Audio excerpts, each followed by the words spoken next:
বাতাসি, বাতাসি।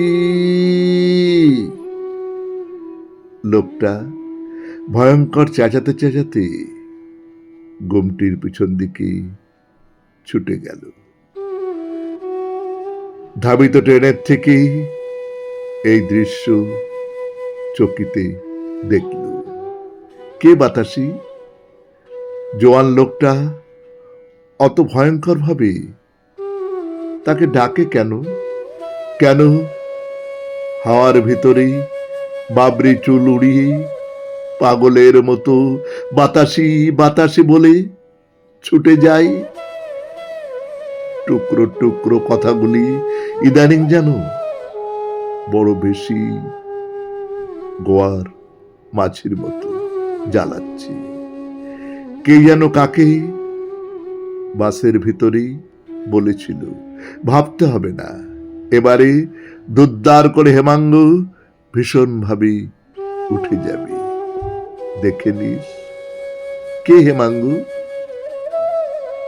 কে জানে এখন সত্যিই দুদ্দার করে সে কোথাও উঠে যাচ্ছে কিনা, কিংবা সেই ছেলেটা যে ট্রাম স্টপে দাঁড়িয়ে পাশের মেয়েটাকে অদ্ভুত কঠিন স্বরে বলেছিল, চুপ করো, না হলে আমি সেই রকম শাস্তি দেব আবার। কে জানে সেই রকম মানে কি রকম? আমি ভেবে যাচ্ছি, ক্রমাগত ভেবে যাচ্ছি, তবু গল্পের সবটা যেন নাগালে পাচ্ছি না। গল্পের সবটা আমি নাগালে পাবো না, শুধু শুনে যাব, শুধু এখানে ওখানে, অথবা ফুটপাথে, কিংবা ট্রেনের জানালায় টুকরো টুকরো কথা শুনবো, শুধু শুনে যাব। আর হঠাৎ কখনো কোনো ভুতুরে দুপুরে কানে বাজবে বাতাসি, বাতাসি।